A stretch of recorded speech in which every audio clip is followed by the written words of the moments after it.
talking today about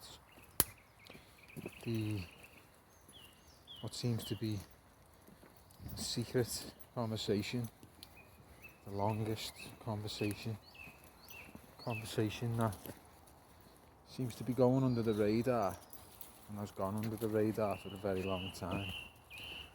But the essence of the conversation stays the same. So this morning, driving to the park, listening in the car to someone I like listening to, Alan Watts, a great thinker, mystic, philosopher. And his recordings were made in the 60s. So he taught in American colleges and schools and recorded the talks he gave. So they've stood the test of time, they've lasted until now. All the talks still get a lot of plays, get a lot of recognition by lots of people. Now, within that talk itself,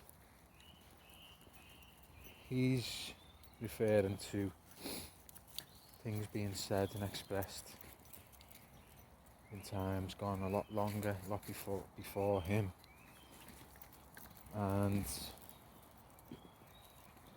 the subject of this particular talk starts talking about therapy and how therapists try to understand people in order for them to be able to help them with problems. So then it becomes about what actually are we as people, and there's an unwillingness from the established modes of therapy, psychology, psychiatry, to understand any aspect of what a person is outside of the material, really, outside of the material body. So he then starts to, I suppose, find some flaws in how we arrive at understanding things. So again, comes back to this scientific, rationalist understanding. So he himself gives or expresses the point of view that if we're only going to go with things we understand in this manner, we're missing out a lot of things that we could possibly understand. So he gives the example of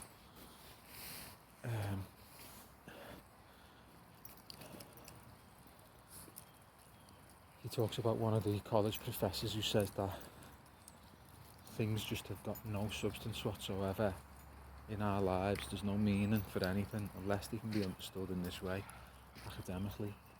So Alan Watts says, well, you have no knowledge of how taking vitamins, taking in nutrients, how that works exactly, definitively in the body, but you take them. You know it works. There's no concept in your mind. There's no actual way of the linear mind being able to process all of that information in order for you to know and for that to be of any importance.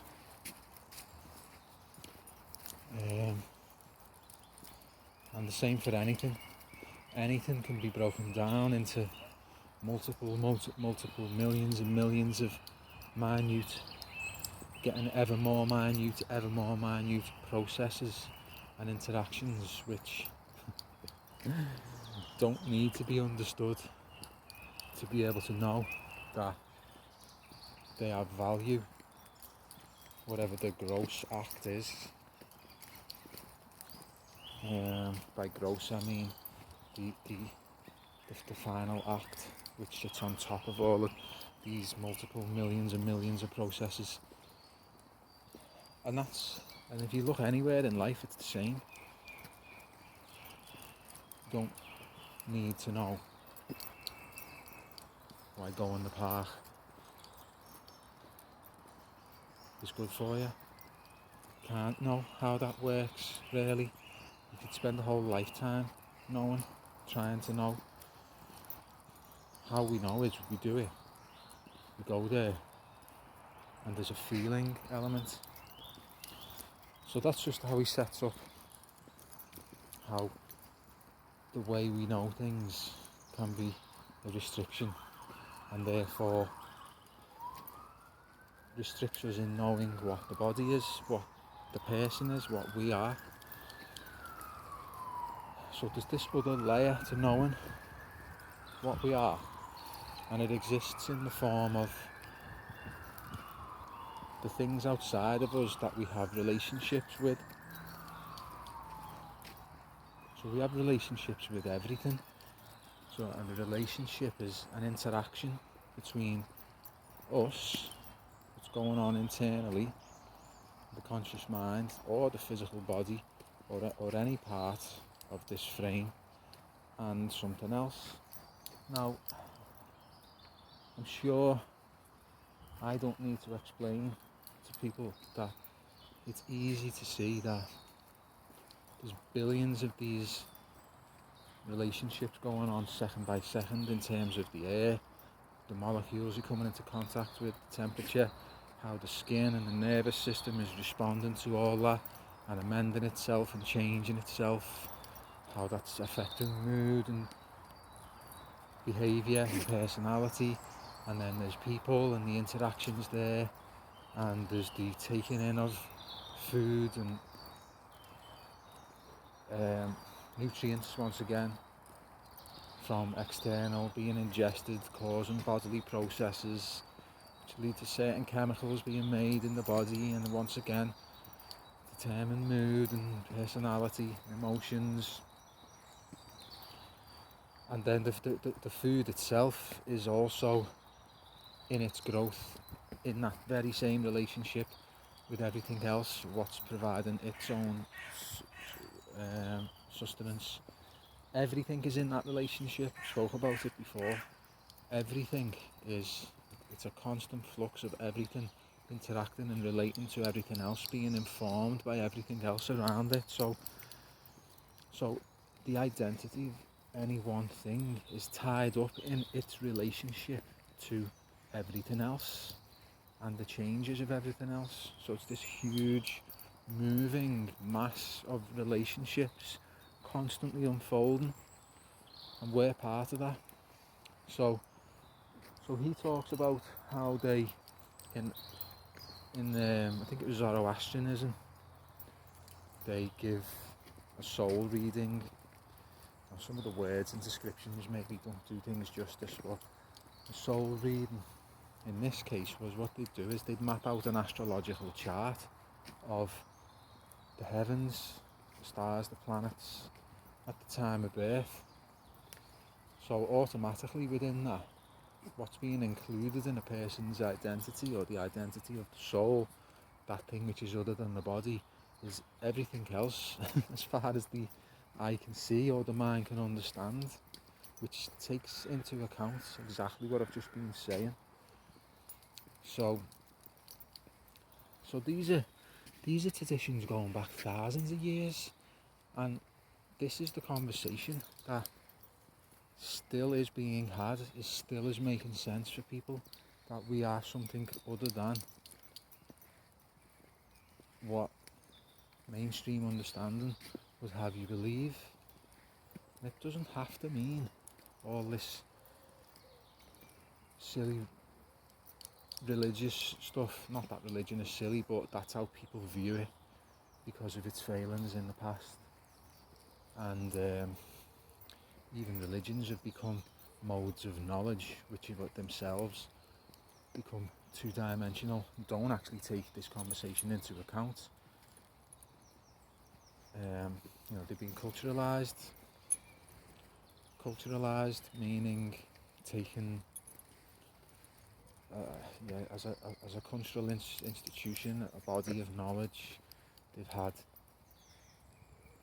this framework of ideas, the unhelpful one, wrapped around it, given sets of rules prescribed to people. Here's what you should do and shouldn't do. Loads of hypocrisy involved in it. So this is the conversation that is everlasting. This is the conversation. We are something other than the body, and you can only say it in plain terms. And if anyone is making something from this which is uncomfortable, or going into them realms, then that's just your bias. That's just your interpretation of something which, on the face of it, is quite factual and quite commonsensical.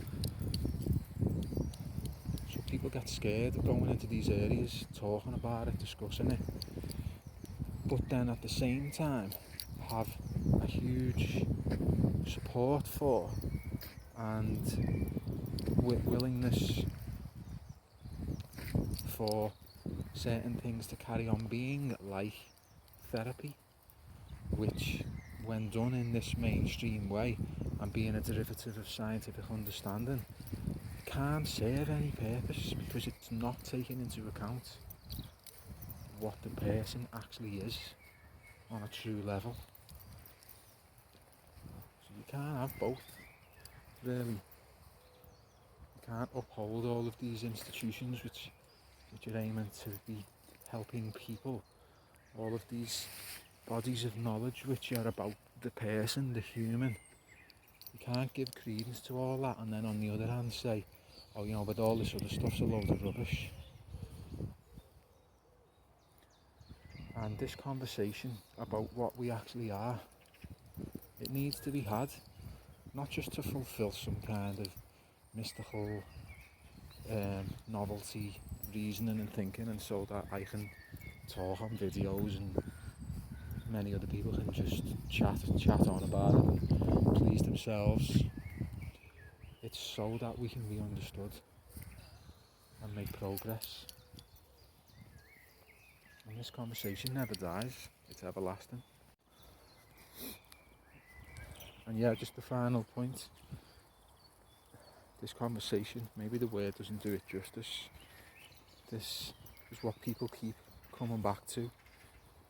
I remember someone once saying that if everything burned down and was destroyed, science would come back exactly the same, but all the religious stuff would come in totally different.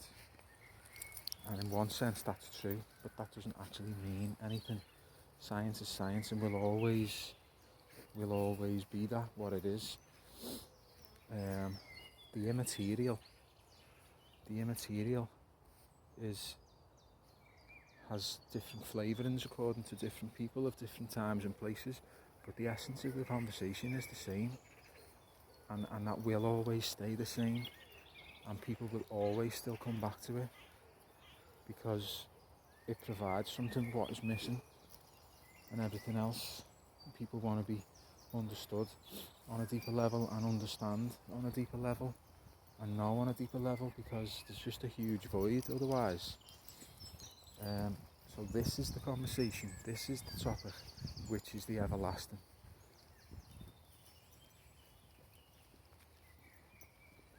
And can't be any other way as far as I can see it.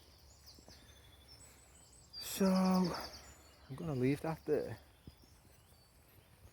and I'll see you again soon.